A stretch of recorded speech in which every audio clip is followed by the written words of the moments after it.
WLNS is here for you, celebrating 75 years of bringing you the news with 6 News at 6.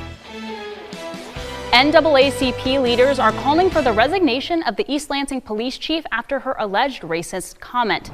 It's our top story at 6. Thank you so much for joining us. I'm Karina Prieto. Siobhan and Jorma have the evening off. The NAACP Lansing branch is calling for the resignation of Chief Jennifer Brown after they say she made racist remarks and created a false narrative about an arrest outside of Dave's Hot Chicken during MSU's Welcome Week. Taryn Simmons spoke to the president of the Lansing branch, and she's here for you now with our continuing coverage. Taryn? Karina, in an interview last Monday, Police Chief Brown told 6 News there was, quote, a disproportionate number of minorities come into the community and commit crimes. And as police officers, we are simply responding to those crimes. The president of the NAACP Lansing branch, Harold Pope, says that comment was out of line. In a surveillance video of the pepper spray incident obtained by 6 News, it shows 2 men outside a restaurant in downtown East Lansing during Welcome Weekend. A defense attorney for one of them tells 6 News they were not fighting and his client was trying to calm his friend down, removing him from a verbal altercation with another person. He says this footage contradicts the narrative by East Lansing police. Police had charged both men and had only released body cam footage which shows an obstructed view of the men. Moments before they were pepper sprayed. In light of seeing the new surveillance video, Harold Pope says Chief Brown needs to be replaced by someone who will not lie and create a false narrative. So as minorities, from what Chief Brown said, a disproportionate number of minorities committing crimes, it's alarming that she actually believes that. And that's the biggest concern I have. She believes that. And so she believes it. Again, everyone under her will work in that vein. And so when they go out to work, when a weekend happens, they're focused, they're targeted on minorities. The executive director for the Women's Center of the Greater Lansing area has also called for the resignation of Chief Brown.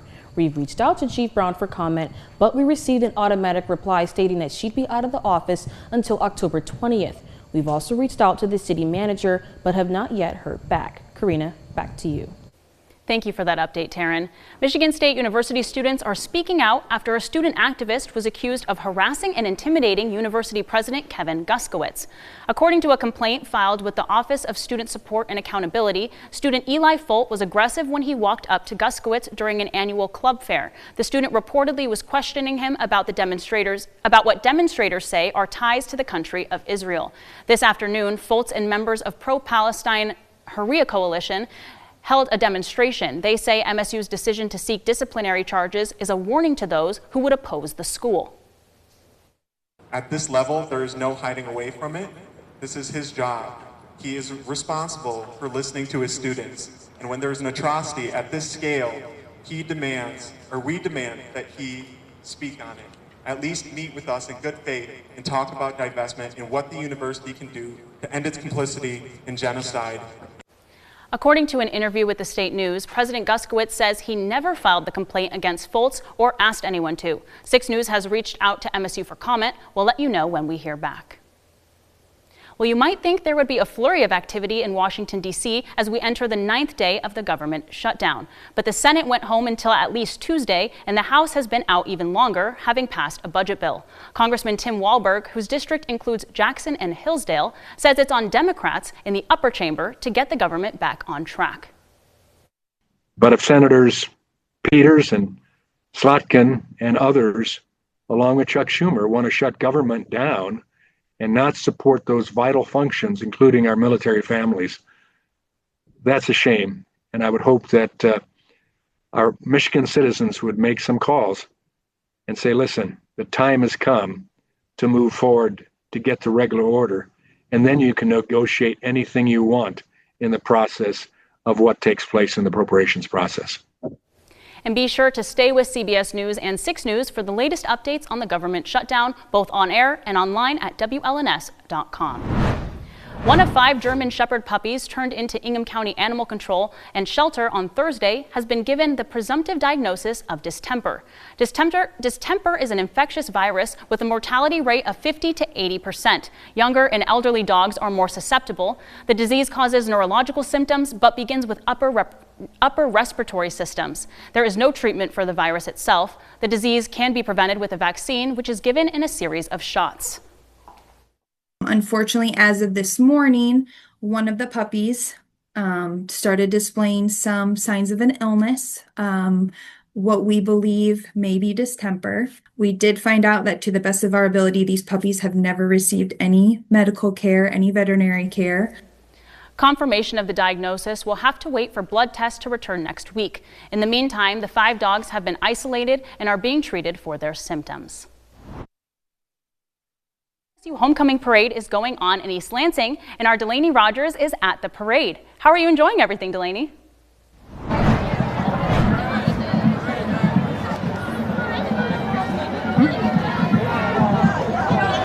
Karina, it is 104th MSU Homecoming Parade, and there are thousands of people here, and there's a sea of green and white. The parade alone is expected to bring over 10,000 people and attendees, and as you can see around me, there are a bunch of different floats that are super creative. We have hot dogs over there in the back that are dressed up. We have people on top of their horses.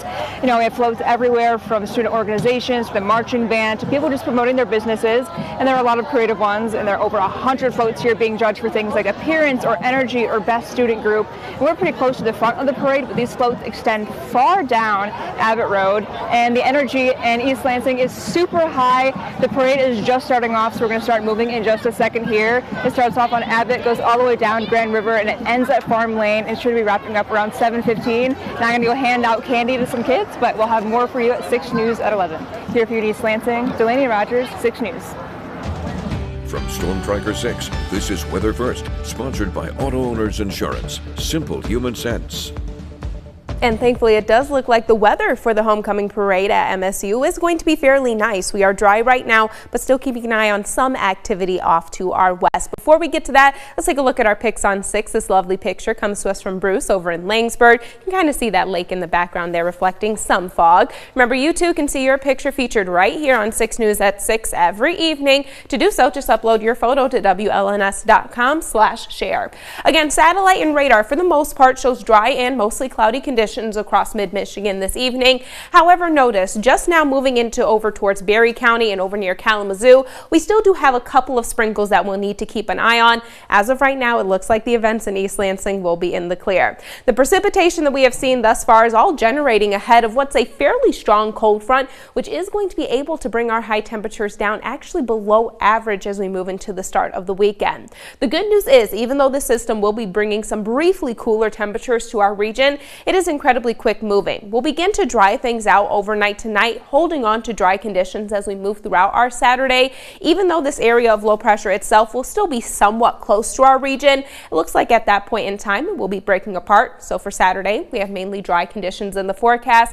Most of the day will be spent under partly cloudy to partly sunny conditions. We return right back to those widespread sunny conditions just in time for our Sunday, which also will feature some slightly warmer temperatures. So as I mentioned, as that cold front moves through, it will briefly drop our highs down just slightly below average. For tomorrow, we'll make it up to 62 degrees. Average high for that time of year, normally right around 63. We're back above average for Sunday, and as we move into early next week with highs in the upper 60s to low 70s. Notice after that, we're kind of still riding that temperature roller coaster across the area. Highs mainly going to be in the 60s as we move into the following work week. Outside right now, a couple of breaks in between the cloud cover here in the city of Lansing, but overall still looking like a really nice evening, especially for mid-October standards. We're at 64 degrees here in Lansing after a high of 65. This morning temperature is not too bad, only cooling down into the upper 30s. A live look over in Grand Lead, 64 degrees after a high of 65, and that peak wind gusts up to 15 miles per hour. A little bit of sunlight on the horizon over in Jackson. Temperature-wise, we're at 66 degrees after a high of 67. This morning we were waking up to temperatures right around 34 degrees, and it looks like it's going to be a lovely sunset over in Hillsdale this evening, where our current temperature is sitting at 64 degrees. As we go throughout the overnight hours tonight, still holding on to the chance for just a couple of sprinkles. For the most part, it looks like we will be dry. Overnight lows cooling down to 44 degrees. For tomorrow, we are partly cloudy, highs in the low 60s. In your 6-day forecast, again, riding that temperature roller coaster for the next few days, but make sure you're enjoying the forecast for at least the second half of the weekend, upper 60s, low 70s, because it does look like it is going to be a lot cooler once we get towards the tail end of our 6+6 day. By then, our highs in the mid to upper 50s. And hopefully that cooler weather will help with the colors that we're seeing as well. Yeah, because you notice they're very dull right now because we've been so warm and so dry. Right. So like you said, fingers crossed. All right, well, stick with us because after the break, engineers, students, and city leaders gather to showcase self-healing and heating bendable concrete. So stay tuned. 6 News at 6. We'll be right back.